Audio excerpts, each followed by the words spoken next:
Welcome back to Startup Health Now, the podcast where we celebrate the entrepreneurs and innovators who are transforming health. I'm your host, Logan Plaster. I don't know about you, but when I think about crowdfunding, I generally think about a Kickstarter campaign for a viral product, let's say a 3D printed prosthetic limb or some new board game under development. That perspective changed after I had a conversation with Jim Iversen, the CEO and co-founder at Sen-Jam Pharmaceuticals. Jim has been a part of the startup health community since 2018, and I learned recently that he has successfully raised more than $3 million through crowdfunding platforms like Red Crow and WeFunder. I wanted to hear exactly how he did it, so I invited him on for a masterclass in front of an audience of a few dozen founders from our community. The following conversation you'll hear is an excerpt from that full hour. Jim and I dive into which crowdfunding platforms are best for healthcare startups, how to get your first campaign launched, and strategies for incentivizing your investors. Interestingly, you'll hear how Jim has created a portfolio of 22 patents and made a way to give fractional royalty rights to that portfolio of patents to folks who invest. We'll also talk about the kind of communication strategy necessary to turn your current investors into repeat investors. Let's get into the session. So when people think about crowdfunding, I think it would be understandable for folks to think, that's not for me. That's not for my type of business. Maybe Jim's got some magic product or startup that works better for crowdfunding than my company would. So let's just start by understanding you, a bit of your background, and what you're building at Sen-Jam. I've spent a career in supply chain. I've built a number of supply chain companies, both on the engineering robotics side and on the software side. I sold my last operating company 7 years ago, a software company I had in Houston. And it was at that time, my wife, Jackie, who's a pharmacist, came to me with this idea about changing the course of inflammation and how inflammation is such the red thread through, most disease states, with acute inflammation going to chronic inflammation gone untreated goes to tissue damage, disease, and death. And we started out with this in mind, looking at some large unmet needs that Jackie had interest in. And prior to 2020, we self-funded the company, and we did that. And then in 2020 was our first foray into crowdfunding. Leading up to that, I was a student of crowdfunding. I was fascinated when the Jobs Act came out. I like disruptive technology. As we're looking to disrupt the life science space, we saw this coming through as from a fintech perspective of really giving access to capital to companies and allowing retail unaccredited investors to participate in investments that they'd never been able to participate. We started our first campaign with a company called Red Crow, and we raised about $600,000 with under Reg D. And then we went to WeFunder after that and raised over $1 million with WeFunder. I think when a lot of folks think about crowdfunding, they think about things like Kickstarter, obviously, huge player, but that has been more known for sort of viral products like tiny projectors and collapsible bottles and things like that. So, but that's sort of the old way, and there's a whole new world, like you mentioned, WeFunder, and you said Red Crow. Beyond those two, can you give us a little bit of an industry overview, kind of what's the current state of crowdfunding for startups like the folks on this call? Yeah, so the two lead horses are Start Engine and WeFunder, and then there's a whole bunch of other players that are behind that all have an offering, but there's a rating company called King's Crowd. And King's Crowd, similar to what Moody's or Standard & Poor's rating stocks, King's Crowd was created in order to evaluate crowdfunding companies, as well as the companies like Sen-Jam who are in who are part of a crowdfunding initiative. Is there a type of startup that you think is particularly well suited to this type of raising? Is there a type of company that is really not well suited, or is it just a matter of your ability to sort of execute? My entrepreneurial career has been focusing on what we can do and not what we can't do. If you're a health transformer and you got a moonshot and you've got a large unmet need, which is in defining any business model, you need a large unmet need, you need some type of proprietary technology, you need a team to execute, you need to know how much money you need to get to inflection point. And where how you're gonna raise that capital, and then you need to number five is you want to make investors a lot of money.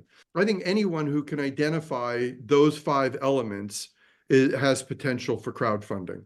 Crowdfunding is an incredible proxy for how well your business is and what you're doing. After trying a bunch of the different crowdfunding companies, we've done 2 campaigns now on WeFunder, and we're very, very partial based on everything I've learned to based on what WeFunder does. They do some really unique things that others don't.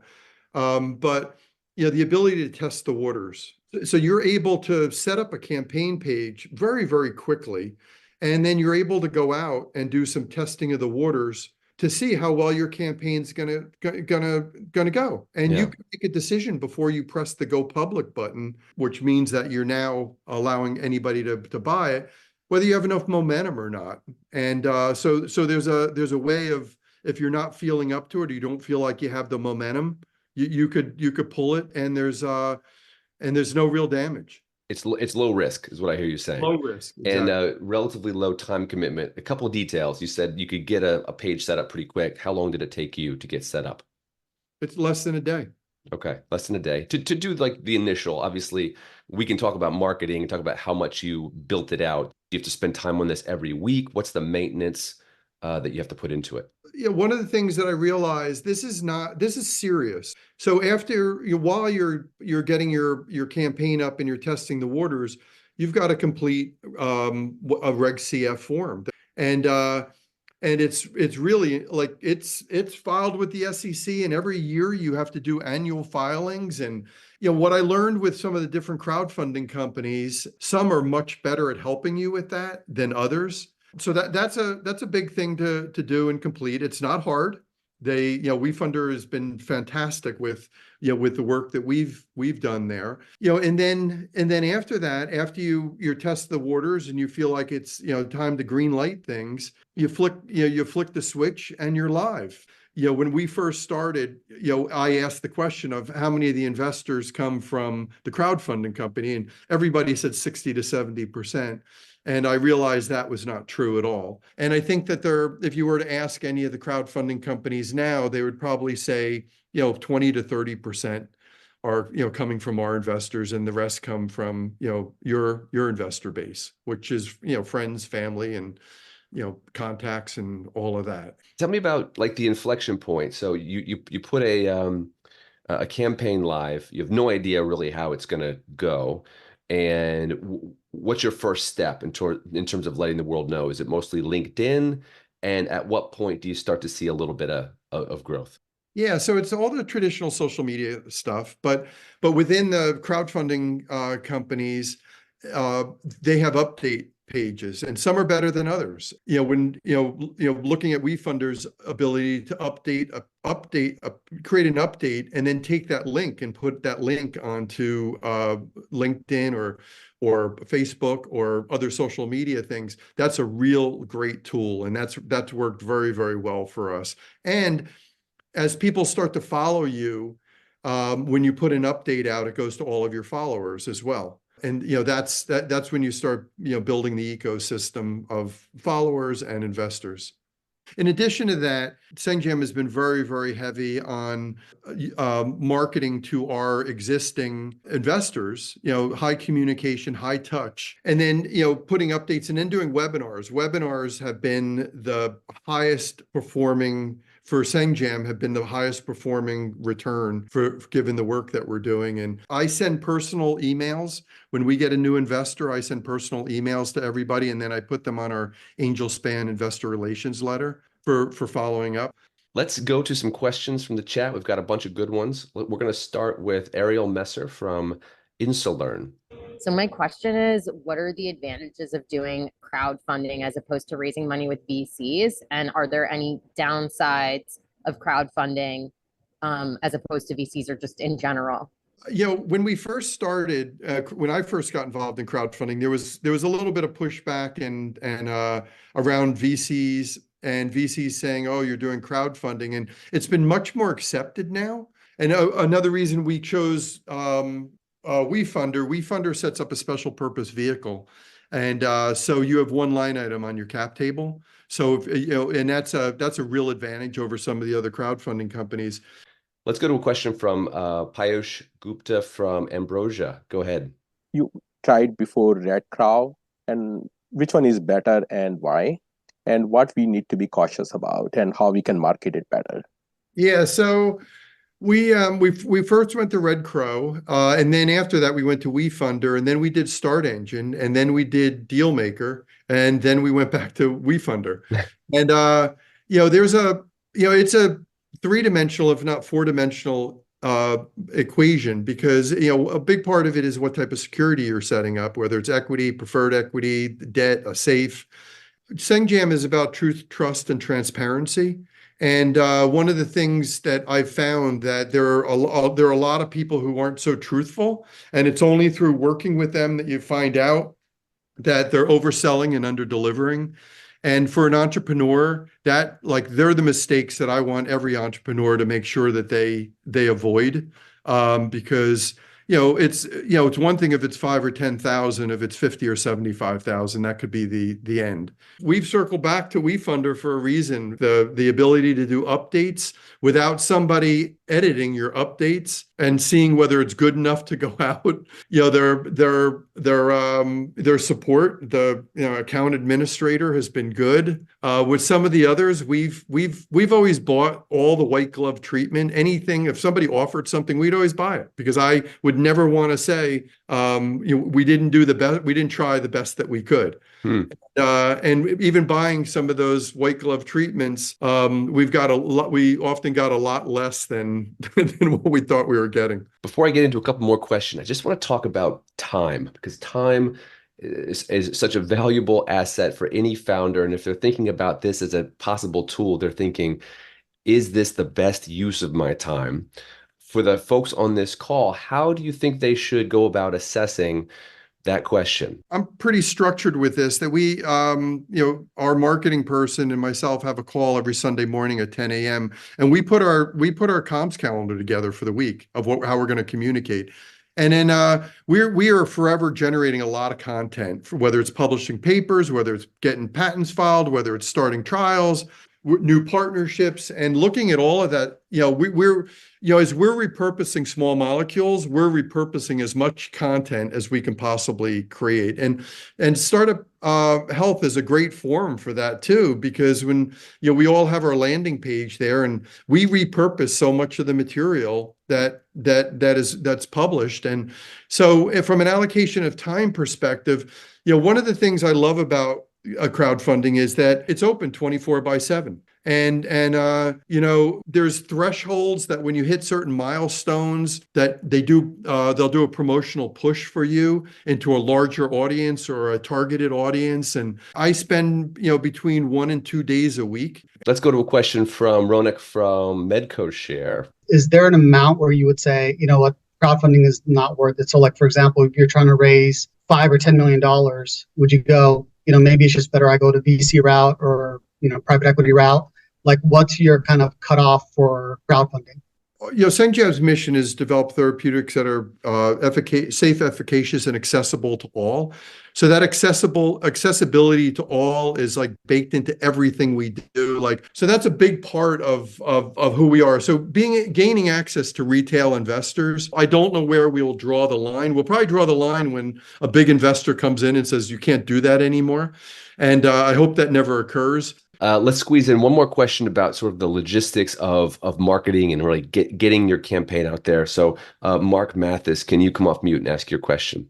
How are you doing the marketing to find the investors to bring them to the site so that they may be able to buy on the crowdfunding platform?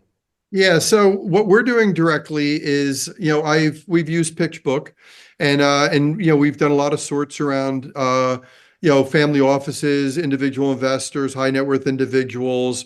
Then we've taken those CSV files and we've uploaded them to our investor relations database.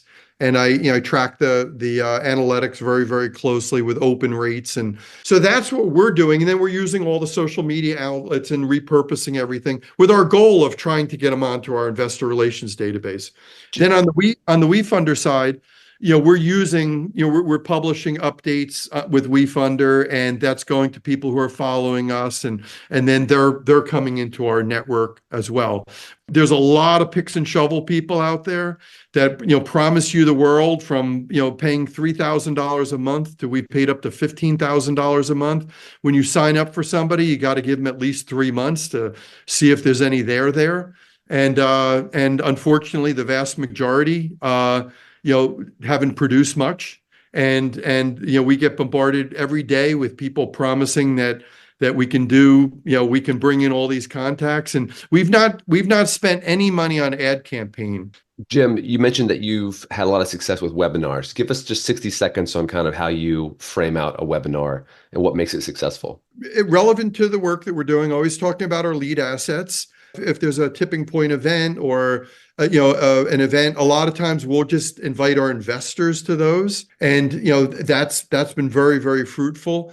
We've gotten so many comments about our transparency, and it's more about educating people about what we're doing, how we're doing it, telling our story, how we're advancing our technology, and what to expect, and let people similar to this to let everybody ask questions. Something you mentioned to me when we were talking before the interview was about the emotional side of building a community of people who believe in you, because it's a grind. It's difficult to be a startup, to be a founder. And so maybe you could talk just a little bit about that side and how you get sort of fed by the success of the campaign. Yeah. So thank you for bringing that up again. And we have a slogan that the invested dollars fund the engine of Sen-Jam, but it's the kind words that fuel our soul. So I get notes from people who are they echo back the work that we're doing, the appreciation of the work that we're doing, the impact that we're making. They truly know deeply. They're reading everything that we send. They're participating in our webinars. And I make it a point, as I said earlier, that every time we get an investor, it doesn't matter what size, there's a personal note I write to them, thanking them. And if they made a comment, I acknowledge the comment that they made. Yeah. I think that is a huge piece of your success, Jim. And I applaud you for really going that extra mile. I've heard from other folks that it takes that kind of attention to detail for something like this to be successful. I'm all about best practices, and I'm all about sharing best practices, because we all succeed. Together, everybody achieves more. What's your final takeaway for this group? We started out with a poll. 95% of folks are interested in thinking about crowdfunding. What's your final word to them? So my final word is, if you're interested in doing it, try it and try the testing of the waters. Get a campaign up. It's not a big time investment. And if you truly believe in what you're doing, there's a point where we got to sell it. Every one of us has to get out there and sell what we're doing. And this is an opportunity of doing that. I love it. Jim, thank you for taking the last hour, but more than that, thank you for your attitude on calls for the last 5-6 years, as you've been helpful to other founders. Thank you, guys. Thanks, team.